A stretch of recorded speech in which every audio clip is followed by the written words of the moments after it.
Hello and a very warm welcome to Talking Europe. Well, France has a new president, 39-year-old Emmanuel Macron. He is neither from the left or right-wing parties that have held power in France since the Fifth Republic began. Rather, he positioned himself in the centre of the field with a new party, one that was openly pro-the European Union, pro-immigration, pro-globalisation. His win was greeted with great joy here in Brussels, in the EU institutions and across most of the EU member states. Not just because his win was a loss for a far-right candidate who was staunchly Europhobe, but also because Macron is seen as a sign of hope for the EU, a new energy that could help overhaul and strengthen the bloc. But while EU leaders were quick to congratulate him, they also were quite quick to express concern that some of his proposed reforms weren't exactly what they had in mind. So how much can one man do to change the functioning or non-functionings of the EU? With me in studio to tell us more, we have Jean Arthuis, you're a French MEP with the Alliance of Liberals and Democrats. Thanks so much Hello. For being with you. Across from you, I have another French MEP, Emmanuel Macron. You're a non-attached member here at the EU Parliament. You're a member of a right-wing party, Français Libre, or Free French, and a former member of the National Front. We'll be getting to why you walked away from that party back in 2015. And also with us, we have Mr. Jakob van Weizsäcker. You're a German MEP with the Socialists and Democrats. Perhaps, Mr. Weizsäcker, I'll start with you for the external view of this newly elected French president. Is he going to overhaul and save the EU? I think we're truly delighted to have such a young, energetic and clearly pro-European president of France. First of all, of course, because France needs internal change. And the nature of that change, that's something that my French colleagues should really be talking about. But on the European front, I think he has demonstrated, and that's very useful also in the context of the German election, he has demonstrated that it's not enough to be pro-European once one is in power.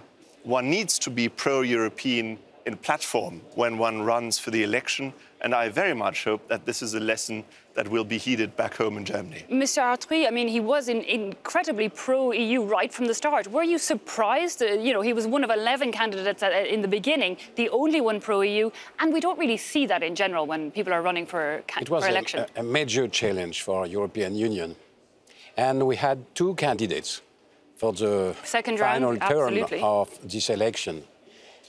Two vision of Europe, two vision of the society. And in fact, it was a kind of referendum concerning European Union. I am very delighted that Macron has been elected. He had a victory. He has to achieve now a success. Emmanuel Macron proposed a lot of reforms, one of them an overhaul of the eurozone.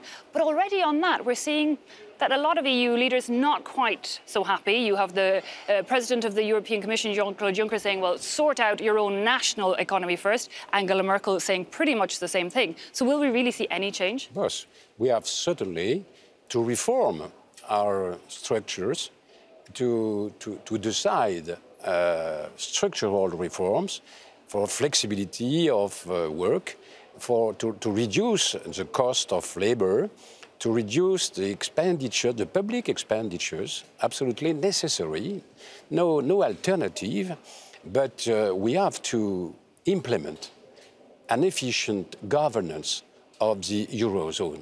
Since we have a stability pact, but the stability pact is not respected and never sanctions, and we have no government. We need now a government for the eurozone, for economic, financial and budgetary affairs. Just before I will come on to Mr. Weizsäcker, but Mr. Choprat, where do you feel about that? You know, this idea of more integration really at an EU level. I know you walked away from the National Front in part because, while you were concerned about national issues, you do believe France's future is within the EU, but more EU? I think the first thing is that the good news is Emmanuel Macron election means that a large majority of French people do not want to break Europe, do not want to destroy Europe. I think it was a huge mistake from Mrs. Le Pen to this will of destruction of Europe. The large majority wants a common destiny. But the second point is we have to see that at the first round, more than 50% of the French people voted for anti-system parties. That means we have a huge effort to do to convince that Europe has to make reforms to become... Which comes first, the national reforms in France or the EU reforms, or can they come together? We need a balance. We need a balance. We need, and I agree on the fact that regarding financial issues, probably we need a finance ministry. Probably we need a eurozone budget. We need things like that, and it is in Macron project. And I agree with that. But on the other end, I think we have to respect the specificity of nation.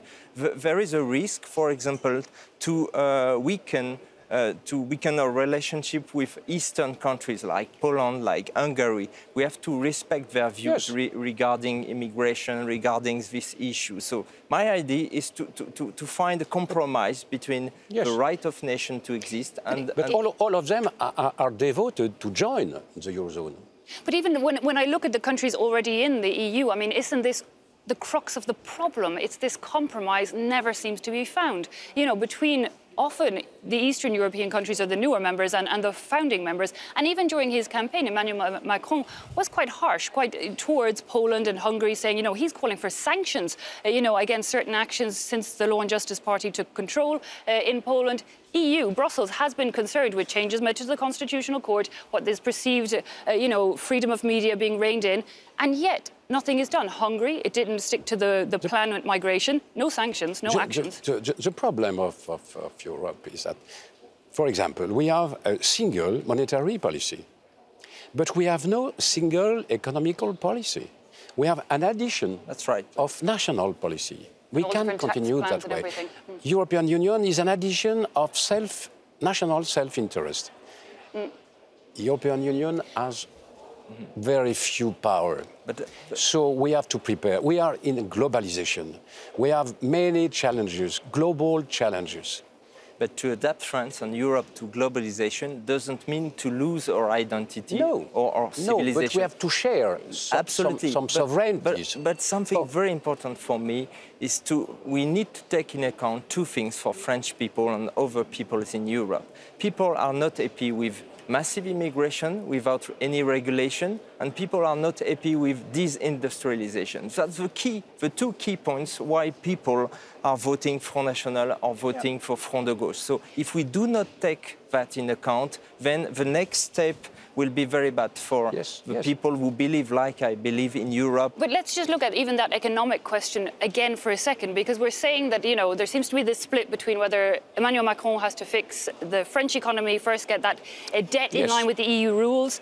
But if he's trying to do that, certainly he needs to lower unemployment, or if in 5 years he's not going to have saved the EU at all, is he? He has to give evidence of reforms. Mr. Weizsäcker, how do you see it? Because Germany... Well, I mean, it's very simple. Domestically, unless there's a major reduction in unemployment in the next 5 years, everybody has to worry about Le Pen coming back. Yes. How should the EU react now? The idea that Macron spends the next 5 years sorting out problems in France, and we wait for 5 years until we start moving in Europe, I think that's silly. Of course, these things have to happen in parallel. And I see a tremendous opportunity there, in particular, to relaunch the Franco-German locomotive for Europe and the euro area in particular. And the reason is that, of course, Europe is always compromised. And the Franco-German relationship always were compromises. But when you look at Macron's platform, it is quite similar to some of the centrist or center-left thinking on Europe. This balance between responsibility, also in the fiscal sense, and solidarity. The balance between saying we don't want a world with any borders and saying, well, we really need to do something for refugees. I was very much encouraged by Emmanuel Macron's comments on refugees. So I think it's much more than saying, well, we somehow have to reach a compromise, otherwise the EU is going to collapse. Now we have a real basis, because fundamentally, in the key areas, we want the same thing.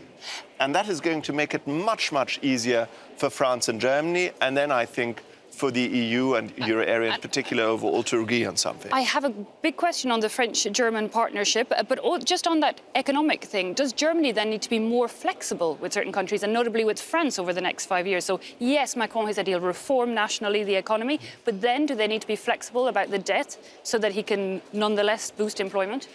I think this pair, and it's a pair that has been used by Emmanuel Macron a lot, of saying we need responsibility and we need solidarity, tells you everything you need to know. Of course, we need more responsibility. Our fiscal rules are currently not working. This is an unacceptable situation. So we need to strengthen responsibility. But at the same time, we need to strengthen insurance against macroeconomic shocks, which is solidarity. Yes, yes. And so we need to do both. We need to strengthen responsibility, we need to strengthen solidarity, rather than having this big blur of muddling through that is making everybody, I think, unhappy at the moment, and I think rightly so. I agree, but I think we need also to strengthen sense of realities. And if Germany sends France a part of its refugees, then you will help Mrs. Le Pen to be stronger in the coming years. So we have to take care about that, because most of French people are afraid about the problem of radical Islam and all these problems. This is something very important. That's very different to refugees, though. Yes. And Mr. Chopin, is that not, if we're in part of the EU, we're 500 million, are we not strong enough to have that solidarity? We have to implement an efficient control of outside borders. Absolutely. I voted personally, even when I was member of my former party, I voted for PNR, for example. I was the only one. Record where we give more details exactly. When we I voted because I think it was good for Europe. So I'm absolutely aware of the need we have to improve our cooperation and to work together. If I may briefly jump in on the refugees, I think we need to be very careful here. We have, in the past, in Germany, in France, made serious mistakes in integration policy, yes, and we're today paying the price for that. But I think it would be unfair and unwise to say, because we made these mistakes that need to be fixed and will be fixed, that then we feel we want a Europe without borders internally, but we cannot have a common refugee policy. I think that's something that doesn't hang together well. So let's please, when we're worried about integration, address the integration problem, and at the same time, do what is logical for Europe without borders internally, that is, have a common control of external borders, yes, that is really working, and have a common refugee policy that is jointly funded and jointly organized, and not have any special regimes for different countries. But just take care about the specificity of each country.